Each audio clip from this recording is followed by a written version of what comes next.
with another new video. You are watching general science with Shyam. पिछले topic में अपने पढ़ रहे थे जनरल साइंस का एलिमेंट टॉपिक, और आज उससे आगे अपने पढ़ेंगे पेरियोडिक टेबल या आवर्त सारणी।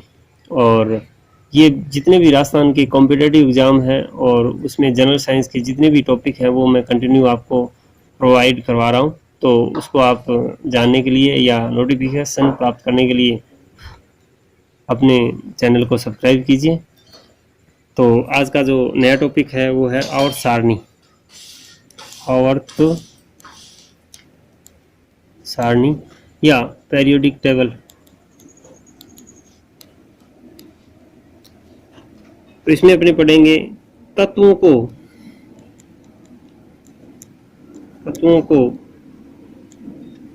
उनके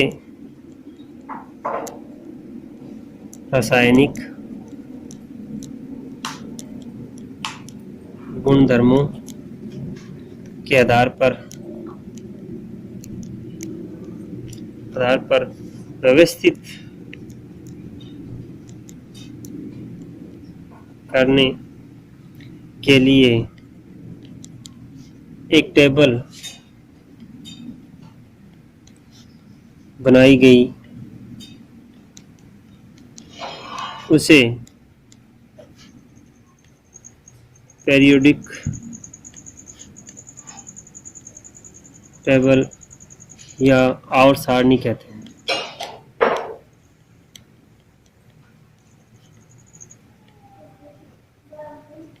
ठीक है, ये आप नोट्स कॉपी पेन लेके नोट्स भी बना सकते हैं और या फिर आराम से उसको समझ भी सकते हैं। मतलब तत्वों को उनके रासायनिक गुणधर्मों के आधार पर व्यवस्थित करने के लिए एक टेबल बनाई गई, उसे पेरियोडिक टेबल कहते हैं।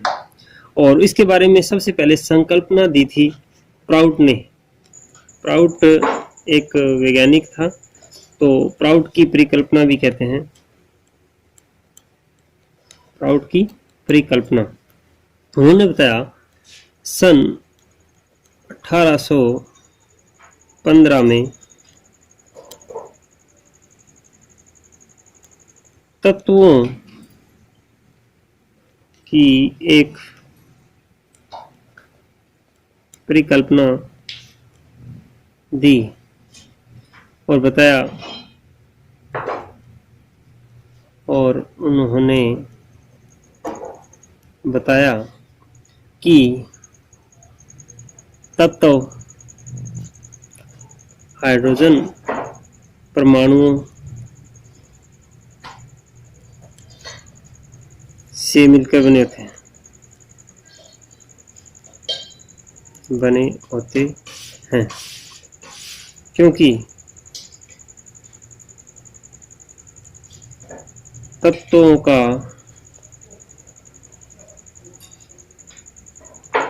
परमाणु भार हाइड्रोजन के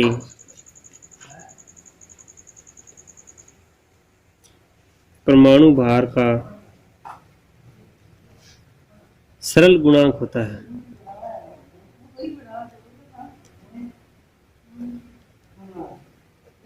सरल गुणांक होता है मतलब क्योंकि तत्व होते हैं ना, वो तत्वों का जो परमाणु भार होता है वो हाइड्रोजन के परमाणु भार का सरल गुणांक होता है। मतलब जितने भी परमाणु भार होता है वो हाइड्रोजन के परमाणु भार का मल्टीप्लाई होता है। ये प्राउट ने बताया था।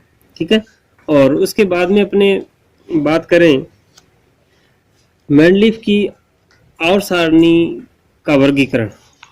मेंडलीफ की आवर्त सारणी का वर्गीकरण। मेंडलीफ के आवर्त का वर्गीकरण।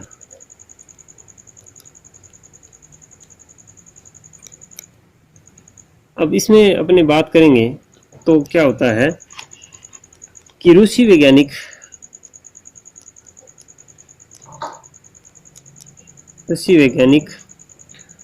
दमित्र ई मेंडलीफ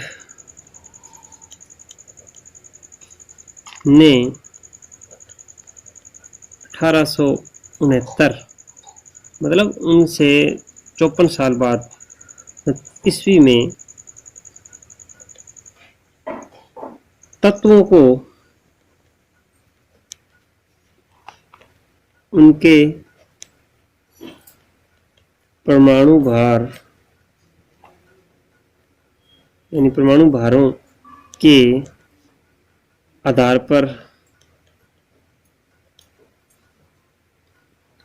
आवर्त सारणी बनाई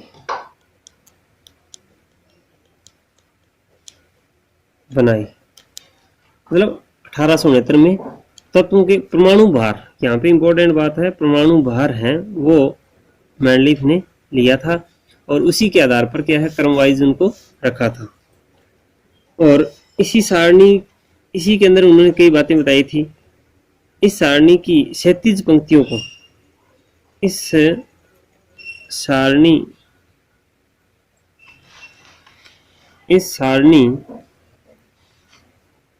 की क्षैतिज पंक्तियों को आवर्त कहा।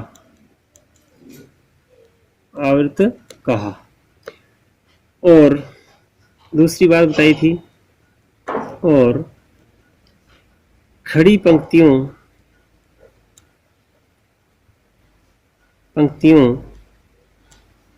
को वर्ग कहा।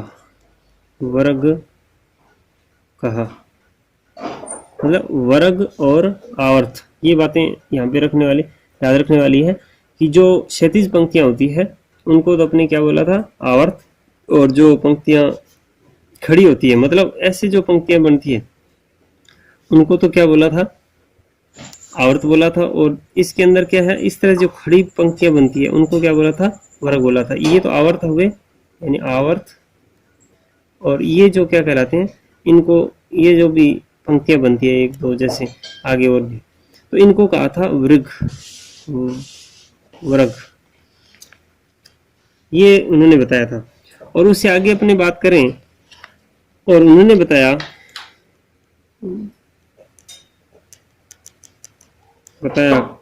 कि तत्वों के भौतिक व रासायनिक गुण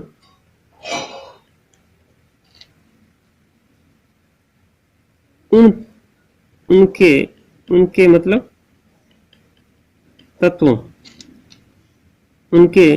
या तत्वों के परमाणु भार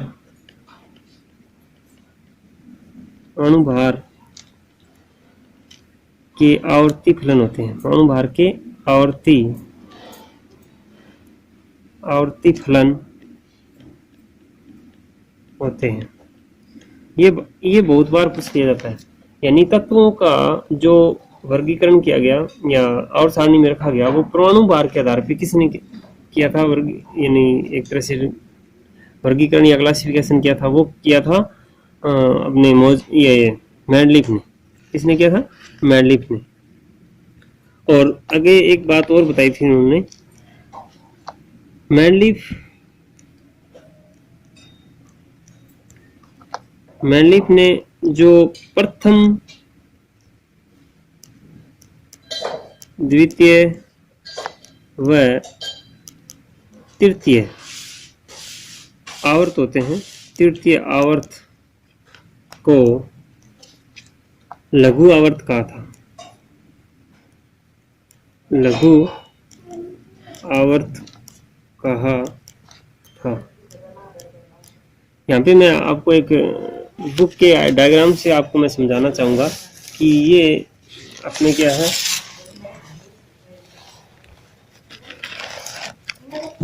बुक के अंदर क्या है, इसमें आप अच्छी तरह से समझ सकते हो। ये आवर्त सारणी है और इस आवर्त सारणी में ये जो इस तरह से जो लाइनें हैं या जो भी पंक्तियां हैं, ये जैसे ये लाइन पंक्ति है, ये पंक्ति है, इन सभी को क्या कहा था, आवर्त कहा था। ठीक है, ये आप समझ रहे हो ना। जैसे सोडियम है, मैग्नीशियम है, एल्यूमिनियम है, सिलिकॉन है, फास्फोर, सल्फर, ये एक तरह से एक पंक्ति में रखा था उन्होंने, उनको आवर्त कहते हैं। क्या बोलते हैं? ये आवर्त है, ठीक है। और इस तरह से उन्होंने क्या किया था, आवर्त सारणी में अपनी ऐसे जो लाइनें खड़ी है, ऐसे इन लाइनों को क्या कहा था, या पंक्तियों को क्या कहा था? वर्ग कहा था। क्या कहा था? वर्ग, यानी ग्रुप या वर्ग कहा था। तो अब इसके अंदर जो 1 2 3 ये क्या है? एक तरह से आवर्त हैं, और उन्होंने इनको क्या कहा था? लघु आवर्त कहा था। क्या कहा था? लघु आवर्त। उसके बाद में ये चौथा पांचवा जो ये वाला है वो दीर्घ आवर्त है, और सातवां, छठा सातवां है ये उससे भी बड़े आवर्त कहलाए, एक तरह से वृत्त दीर्घ आवर्त कहलाए। तो ये अपने इस टेबल के अंदर कुछ और भी बातें हैं। एक लेंथेनाइड और एक्टेनाइड है, इनको क्या है? सारणी से बाहर का है, ठीक है। इसके बारे में अभी और जानेंगे। चौथा व पांचवा आवर्त, चौथा और पांचवा आवर्त है, उसे दीर्घ आवर्त कहा था। दीर्घ आवर्त कहा, ठीक है। उसके बाद में अपने आगे जो छठा व सातवां आवर्त, उसे क्या कहा था? सर्वाधिक दीर्घ आवर्त कहा था। सर्वाधिक दीर्घ आवर्त कहा। ये कई बार पूछ लेते हैं दीर्घ आवर्त है या वृत्त दीर्घ आवर्त कहते हैं या सर्वाधिक दीर्घ आवर्त कहते हैं, तो कौन से आवर्त को कहते हैं? तो ये चौथा पांचवा है वो दीर्घ आवर्त कहलाता है, छठा सातवां है वो सर्वाधिक दीर्घ आवर्त या वृत्त दीर्घ आवर्त भी कहा जाता है। इसके अलावा अपने आगे बात करें, मैंडलीफ के अनुसार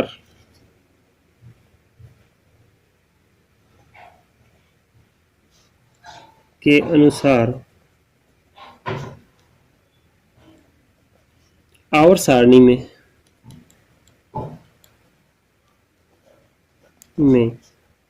बाएं से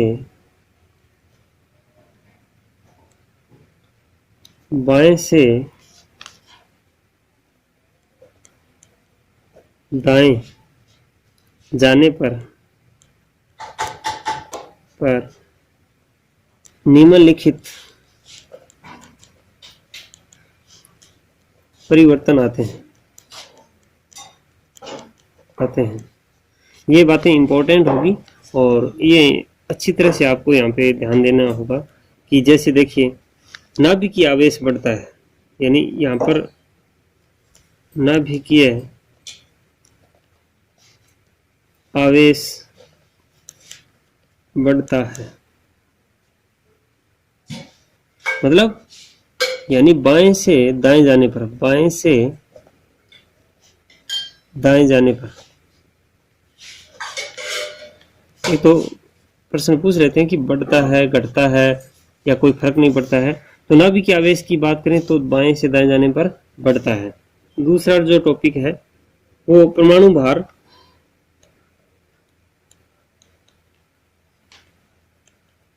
परमाणु भार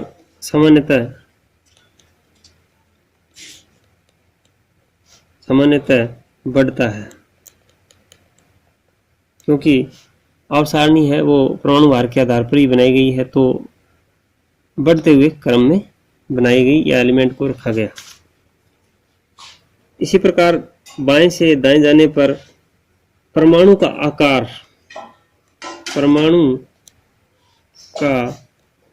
आकार घटता है।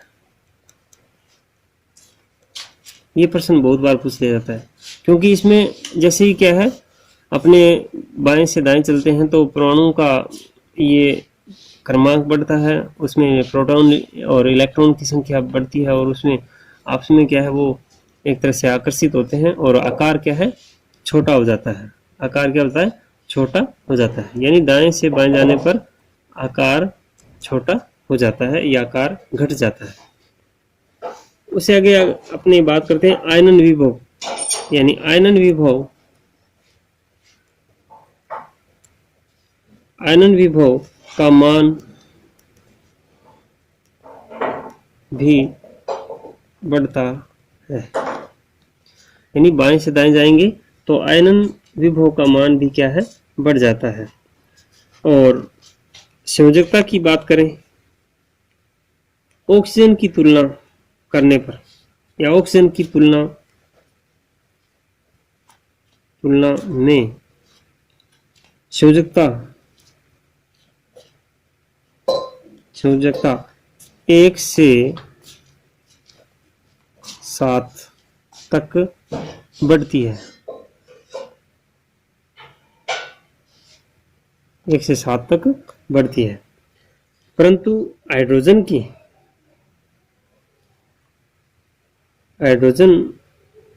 से तुलना करें, हाइड्रोजन की तुलना में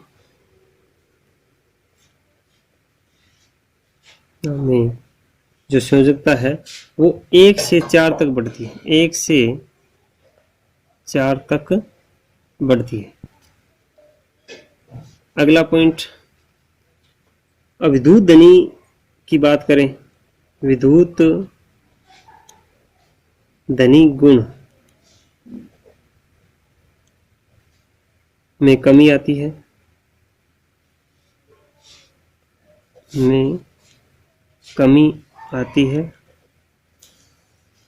और विद्युत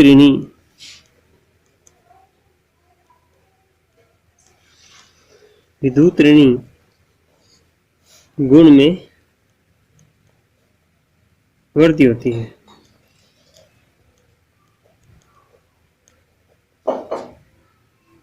और इसके अलावा अपने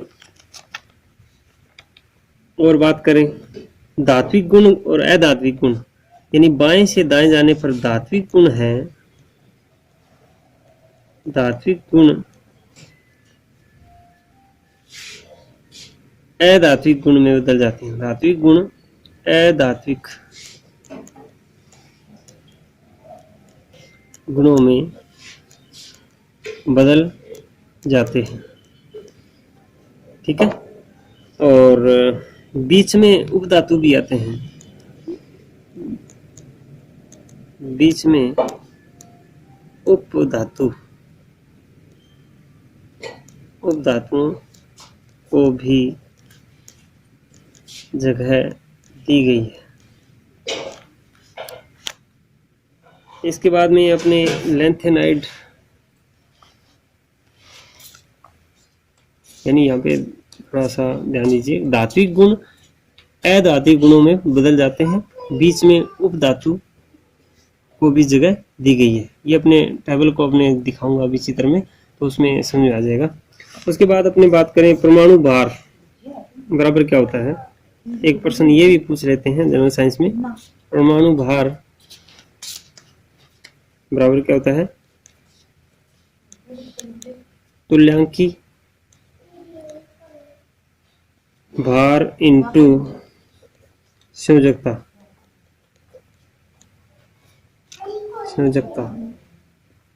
और संयोजकता क्या होती है, यानी जो भी परमाणु होता है उसके बाहरी कोश में जितने भी इलेक्ट्रॉन पाए जाते हैं तो उसे क्या कहते हैं, उसकी संयोजकता कहा जाता है। ठीक है। अब है एक नया टॉपिक अपने इसी में आवर्त सारणी का ही है, मैंडलीफ आवर्त सारणी की सीमाएं। मैंडलीफ आवर्त सारणी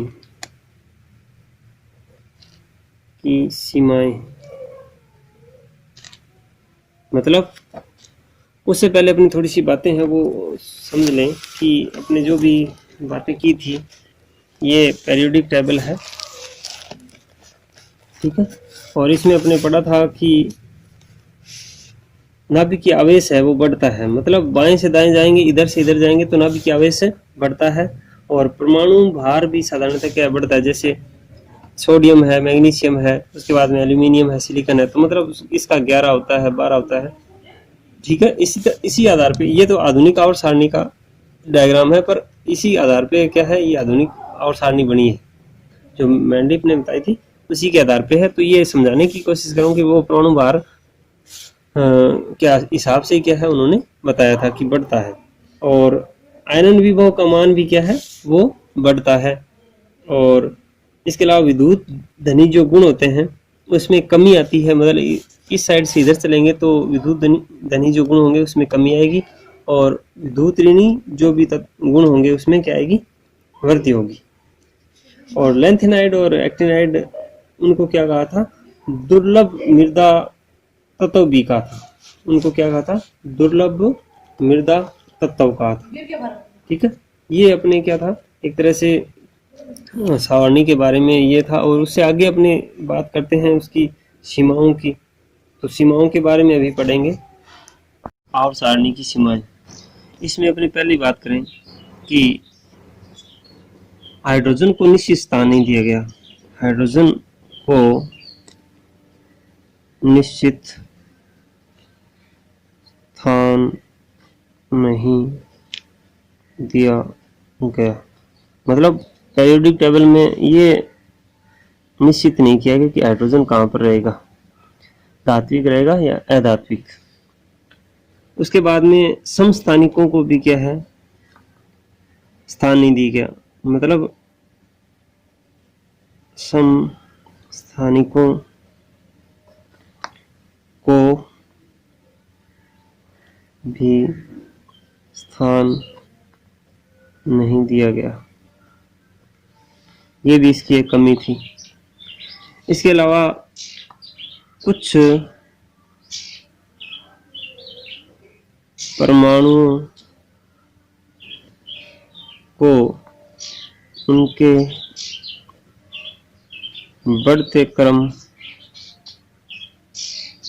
क्रम का पालन नहीं किया गया, मतलब जिनका परमाणु भार ज़्यादा था वो पहले रख दिए और जिनका कम था वो बाद में रख दिए, ऐसा कई जगह किया गया। और अगली एक कमी और थी, यानी कुछ समान गुण वाले, कुछ समान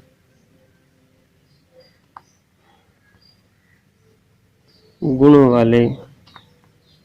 वाले तत्वों को अलग अलग वर्ग में रखा, तत्वों को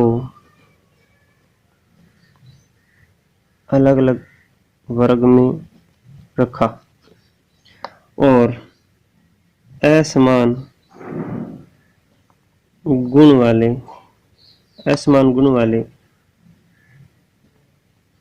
तत्वों को